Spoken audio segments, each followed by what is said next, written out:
लोकसभा चुनाव नजदीक आने के साथ प्रचार के सामान बनाने वालों और बेचने वालों को अपना कारोबार बढ़ने की उम्मीद है। बेंगलुरु का ऋषभ एंटरप्राइजेस चुनाव प्रचार के सामान बनाने और बेचने के लिए मशहूर है। ये चुनाव प्रचार के सामान बनाने और सप्लाई करने वाली सबसे पुरानी कंपनियों में से एक है। कंपनी 1954 में बनी थी।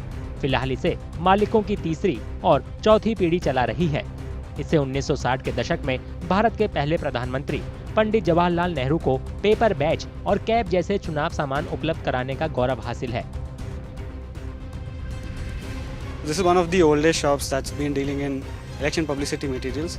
Of course, there are a lot of traders who come in and out during the election times, but this is one of the only shops that's been established since the beginning. The business is going on, pretty decent, I would say. It hasn't really picked up yet because the nominations are going on. Once the candidate lists are out and the withdrawals are done, only then the business generally picks up because then that's when the campaigning starts. राजनीतिक दलों के लिए चुनाव प्रचार के सामान वोटरों को लुभाने का लोकप्रिय साधन होते हैं।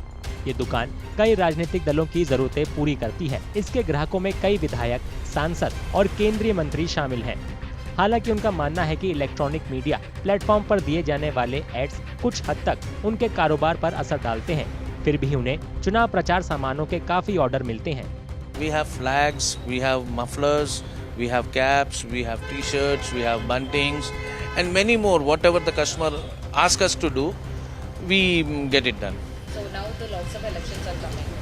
So how is it, like the business have started or is it yet to get? It started for the nominations and all we have sold, and now we are waiting for some bulk orders for the campaigning and all.